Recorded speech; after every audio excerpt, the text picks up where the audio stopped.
moment when a flower is fresh and perfect is a fleeting one and must be one of the most beautiful subjects for a photographer.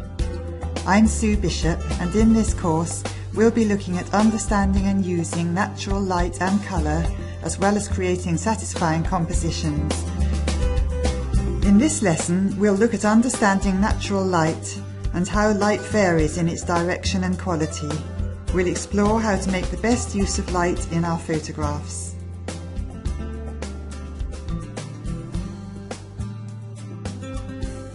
In flower photography, as in any other kinds of photography, the quality of light is one of the most important things to consider.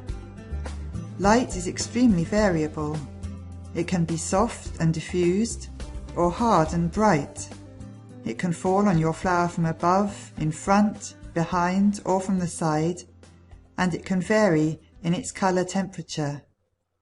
Although we don't often stop to analyse the different types of light in our day-to-day lives, the quality of the prevailing light when we're taking photographs will significantly affect our images. We can't alter the light conditions when we're photographing outdoors, but at least if we have an understanding of the different types of light and how they behave in a photograph, we'll be able to make the best use of the light which we have. When the sun is shining from a clear blue sky, the light will be hard and directional. Areas lit by the sun will be bright and vivid, while shadow areas can appear dark, almost black.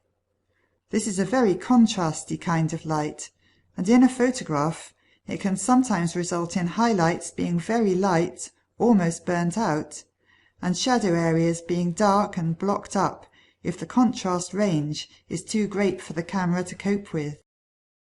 The human eye and brain is much better at coping with contrast and seeing detail in both highlights and shadows than a camera sensor is.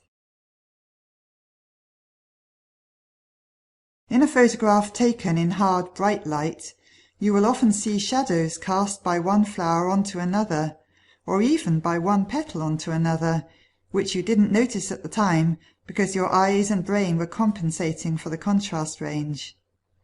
In this photo, the sun is casting shadows from some blades of grass onto the petals of the phlox, which I didn't really notice at the time I was taking the picture.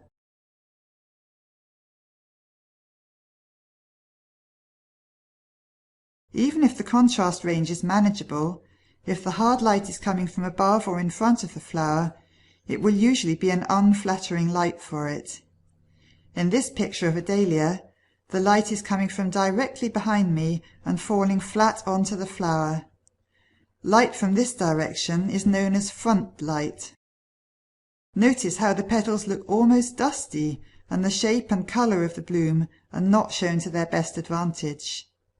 In addition to this, the light is also falling on the foliage behind the flower, which appears rather bright and lurid.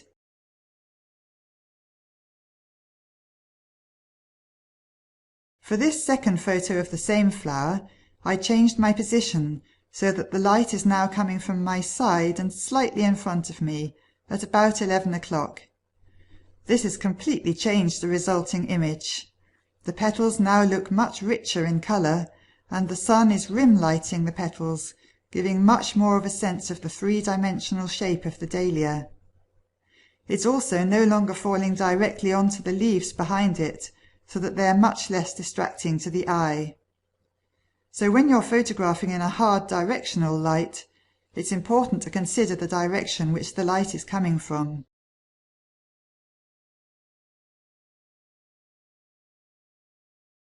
We've seen that hard front light is generally not a flattering light for a flower. However, a bright light coming from behind the flower, known as backlighting, can be a different matter. The next pair of photos shows the different effects of front and back lighting. I took this first picture with the sun coming from behind me and falling directly onto the tulips.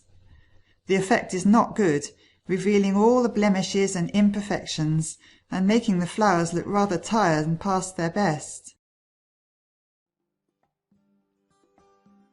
For the second photo, I moved to the other side of the flower bed and photographed the same tulips from the opposite direction, looking towards the sun so that the flowers were backlit. This has created an entirely different image. The translucent petals are lit by the backlighting, their colour is enhanced, and instead of noticing the blemishes, we can enjoy the patterns made where the petals overlap.